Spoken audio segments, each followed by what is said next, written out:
ಆಂಡಾಳ್ ತಿರುವಡಿಗಳೇ ಶರಣಂ, ಪೆರಿಯಾಳ್ವಾರ್ ತಿರುವಡಿಗಳೇ ಶರಣಂ. ಬನ್ನಿ ಭಕ್ತರೇ, ಇಂದು ಧನುರ್ಮಾಸದ 12ನೆಯವಾದ ತಿರುಪ್ಪಾವೈ ಪಾರಾಯಣ ಮತ್ತು ಚೆನ್ನಕೇಶವ ಸ್ವಾಮಿ ಮತ್ತು ರಾಮಾನುಜಾಚಾರ್ಯರು, ಗುರುಗಳಾದ ವೇದಾಂತ ದೇಶಿಕರ್ ಮತ್ತು ಆಳ್ವಾರ್ಗಳಲ್ಲಿ ಒಬ್ಬರಾದ ನಮ್ಮ ಆಳ್ವಾರ್ಗಳಿಗೂ, ನಾಗೇಂದ್ರ ಸ್ವಾಮಿ, ಆಂಜನೇಯ ಸ್ವಾಮಿ ಎಲ್ಲ ದೇವರುಗಳಿಗೂ ಮಂಗಳಾರತಿಯನ್ನು ಮಾಡ್ತಾರೆ. ಅದನ್ನೆಲ್ಲ ನೀವು ಕೂಡಿ ವೀಕ್ಷಿಸಿ ದೇವರ ಕೃಪೆಗೆ ಪಾತ್ರರಾಗಿ. ஆண்டாள் திருவடிகளே சரணம், பெரியாழ்வார் திருவடிகளே சரணம்.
உந்தன்னோடு உற்றோமே யாவோம் உனக்கே நாம் ஆட்செய்வோம் மற்றை நம் காமங்கள் மாற்றேலோர் என்பாவாய்.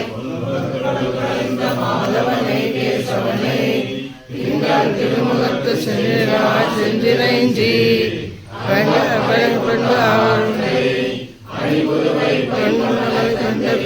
கொட்டுதான் கோதை சொன்ன மாலை 30 தப்பாமே.